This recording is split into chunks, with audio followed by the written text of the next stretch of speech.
So, due to processes of globalisation, societies such as Australia have become increasingly culturally and religiously diverse. The 2011 Australian census reported a relatively slight yet significant decline in Christianity and rise in Buddhism, Islam, Hinduism, Judaism and other religious groups. Those declaring no religion also rose more dramatically from 18.48% in 2006 to 22.08% in 2011. While it is likely that this diversity will increase in future, many Australians are grappling with how to come to terms with the fact that we are becoming an increasingly multi-faith and secular society. However, the way in which religion is currently taught in Australia's government schools still does not align with these demographics. In fact, very little is being done in government schools to counter ignorance and prejudices about religious communities prevalent since the events of September 11, 2001, and to promote a greater understanding of traditions such as Buddhism, Islam, Judaism and Hinduism, which have had long and rich histories in Australia. A secular society is not necessarily one where religion has no place in the public sphere or role in governance, although there are many who hold this view.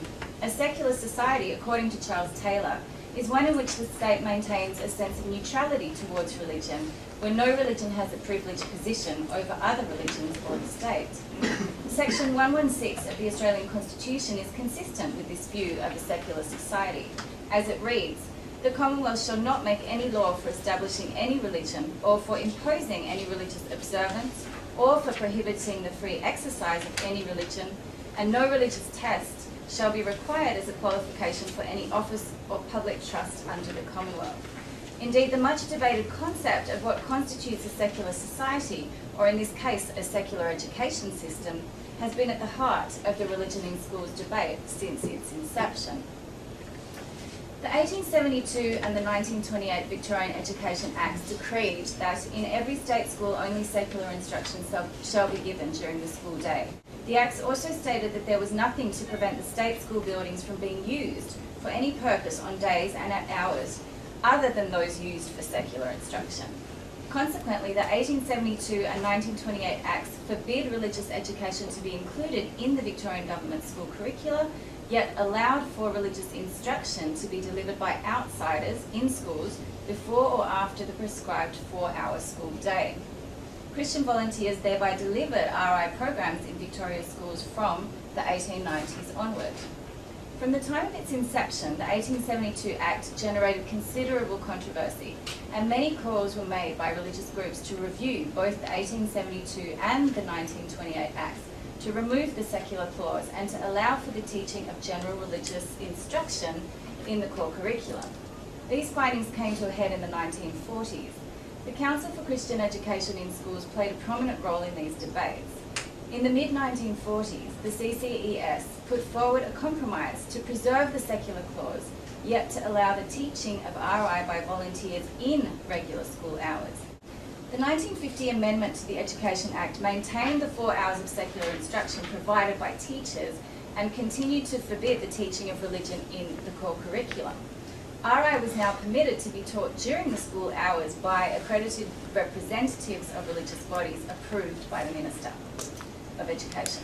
However, RI wasn't made compulsory, as students could be excused from attending at their parents' request. The 1950 Act also made provision for Roman Catholic and Jewish RI in Victorian government schools. While Australia was a largely Judeo-Christian nation in the 1950s, it certainly hadn't always been so, and was also on the edge of significant cultural and religious transformation. Diverse Indigenous cultural, spiritual and religious systems long predated the introduction of Christianity in Australia, and from the 1950s onwards, various Asian spiritual and religious systems were also brought to Australia by immigrants, including Buddhist, Taoist and Confucianist beliefs.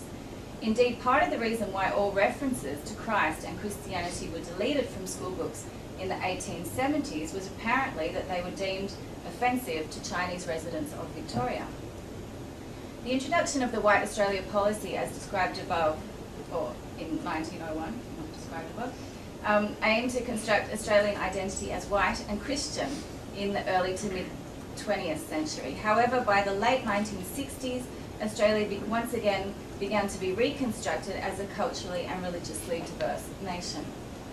So the so-called Russell Report into Religious Education in State Schools was commissioned in the early 1970s during this radical transformative period at the request of the Minister for Education to counter a wide-ranging review of all matters relevant to religious education in state schools of Victoria in response to the needs of this rapidly changing society.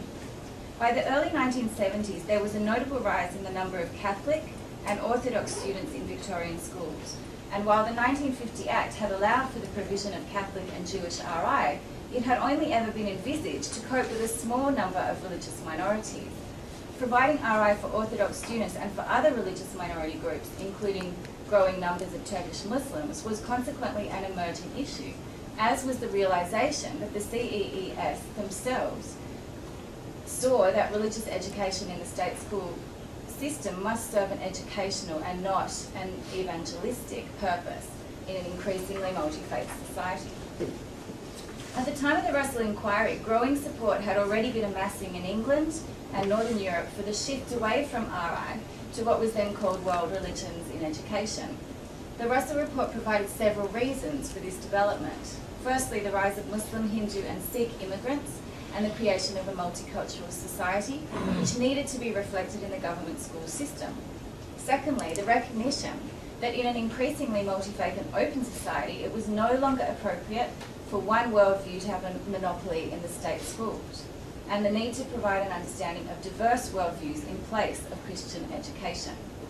Thirdly, that religious studies had become an established academic discipline. And finally, that modern challenges to religion, such as humanism, Marxism and Maoism, also needed to be understood by school students. The Russell Report looked towards England and Sweden, which have replaced studies of biblical and church history with objective and neutral study of religion, and recommended that Victoria could draw on their experiences and curricula to develop WRE, World Religious Education Resources, for its students. The Russell investigation also surveyed teachers and pupils regarding their views on religious education and found that 91.3% of students and 95.9% of teachers believed that religious education should not be used as a means of proselytising for particular religions and denominations, and that 57.9% of students and 56.3% of teachers favoured a more equal stress on all major religions in religious education. The Russell Report thereby recommended a shift away from Christian RI to education about diverse religions and beliefs, stating that the demographic and educational changes that have taken place in recent years suggest that the RI system needs replacing by a program better adapted to present needs and resources, and also that a religious education generously conceived can help to promote mutual understanding, both social and international. The Russell Report also noticed that there was a young but vigorous migrant rights movement in Victoria to advance multiculturalism rather than assimilation. It stated that if this movement succeeds, as well it may, that the educational system will need to adapt to an extent far greater than at present.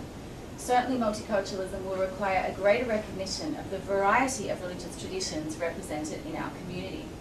Therefore, the Russell Report argued that while a great majority of Australians make some Christian profession, we nevertheless live in an open and plural society. Our Christian churches and other religious bodies are free to pursue their various courses and are respected for their contribution to our personal and national life, but none is established. In such a society, the school must be the school and not the church. The report concluded, it has become clear that because of the pluralistic nature of our society, religious education in government schools can no longer be exclusively Christian education.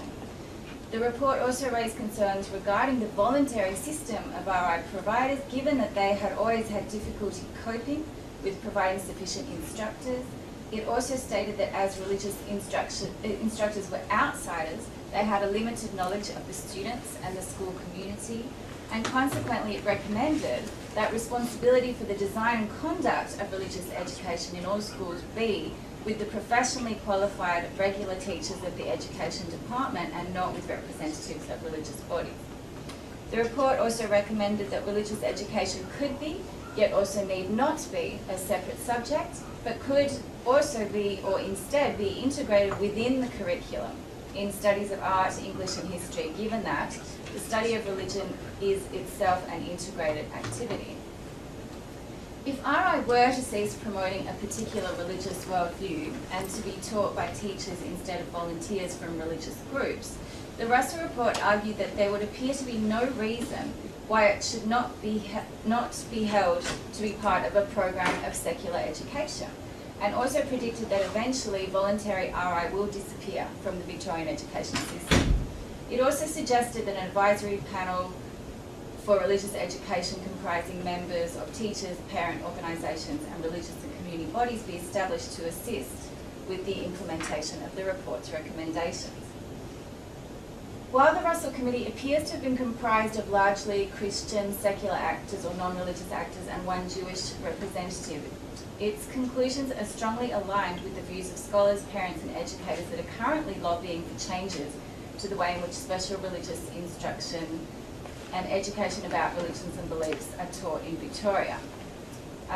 So while the multi-faith movement and the World Council of Faiths in particular played a prominent role in introducing world religious education in England in the 1970s, it is important to note that there wasn't a multi-faith movement in Victoria at that time.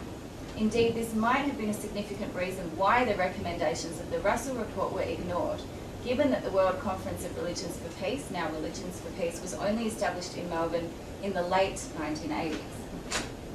And there was no official multi-faith body to support the recommendations made by Russell and his committee. So despite the Russell Report's best efforts, its recommendations were strongly opposed by the conservative Christian churches, and Judeo-Christian privilege in Victorian schools remained well and truly entrenched and preserved despite the changing nature of the society. Secularists and the Teachers' Union, whose members refused to teach religion in government schools, also objected to the changes put forward by the Russell Report. So rather than campaign for a shift from religious instruction to world religions education, Religions for Peace Australia lobbied instead for so-called minority faiths to deliver special religious instruction programs alongside Christian and Jewish providers in the late 1990s. So currently we have Buddhist, Hindu, Baha'i and Muslim SRI options available in some schools, although the vast majority of schools only offer a Christian option. The CCES also had another change of identity and began trading as Access Ministries around that time. So concerns have been raised about the evangelical nature of Access Ministries given recent controversial statements from its CEO Eben Patterson and claims that their curriculum has become progressively more radical and that they have a proselytising agenda basically. Access Ministries receive substantial financial support from the state government of Victoria, while all other SRI providers do not. Religions for Peace Australia does receive a small amount, or comparatively small amount of funding from the government to administer the other SRI programs. However, it's only the Christian group Access that receives government funds to publish, provide and evaluate its curriculum materials, which aren't granted, and these privileges aren't granted to any other faith community. The entire Education Act was reviewed in 2005 as the state government admitted that the legislation governing school education in Victoria was largely out of date and included sections that are inconsistent, contradictory and difficult to interpret. The 2006 Education and Training Reform Act finally included the provision for teaching general religious education, GRE, within the core curriculum by qualified teachers. However, to this date, there have been no allocation of financial resources by the Department of Education and Early Childhood Development, DEECD, to provide GRE curricula or to train teachers to deliver GRE programs, except for in the final 2 years of secondary school. And those programs are typically only taken up by faith-based schools. They're not really delivered in any government state schools. In 2009, the Humanist Society of Victoria applied to have an ethics curriculum approved for delivery alongside other SRI programs. However, its application was rejected by the then Minister for Education in late 2010 on the grounds that humanism wasn't a religion. This has generated a significant amount of disappointment among humanists and parents in Victoria who had anticipated that their children would have the option of studying secular ethics, as students in New South Wales government primary schools had recently been granted this opportunity. Indeed, mounting concerns regarding SRI programs and special religious education, SRE programs as they are called in New South Wales, have prompted scholars, religious educators